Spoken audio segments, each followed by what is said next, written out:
Hi everyone. I'm standing here in St. John's Church, a place that's very familiar and very comfortable and very much missed by many of you. Very familiar surroundings, as we know.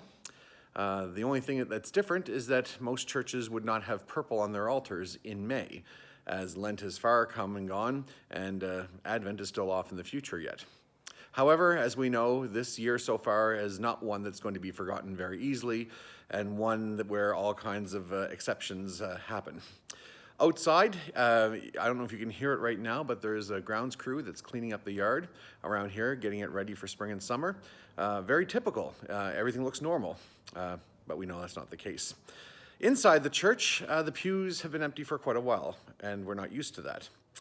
In fact, as the COVID-19 restrictions are lifted piece by piece, as I say this on Friday, we're expecting an announcement this afternoon about more easing of restrictions. And much of the time, people have spoken of feeling lonely or alone in the past, and perhaps looking forward to getting past that. Now, being alone in and of itself is neither good nor bad, though in some situations it could be dangerous, or uncomfortable at least. In other situations, much needed and something that's good for us. We all strive to keep a balance. In fact, in the scriptures, God declared to Abraham that it was not good that man live alone, and so he created Eve. Later on, however, Elijah the prophet found that he was running for his life from those who wanted to kill him. He was scared, he was lonely, he was afraid in a cave. But God said to be still and to know that he indeed was God, and that God was with Elijah. Later on, as Jesus taught and traveled, he frequently sought time alone. Alone in the midst of a very busy schedule, for lack of better words. Alone in the midst of being very busy with many people pressing in on him. And he sought to be alone because he knew that was important. So being alone can be good, being alone cannot be good. And I do hope that in times when you've had to be alone a lot, that you've remembered that you are not actually alone, that God has continued to dwell with you.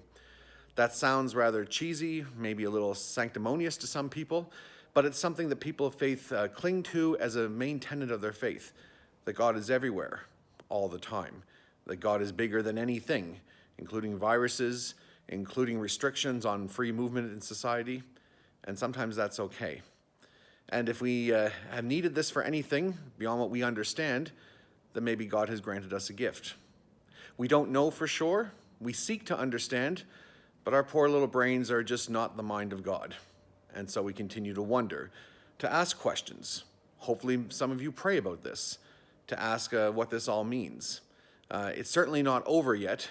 There are certainly a lot of things that are going to remain in effect, and things that will change the way society works. And some people might call that bad, others might call it good.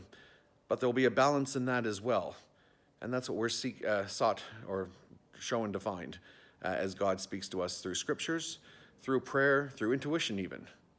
God will take us to the best place in the best way as he knows.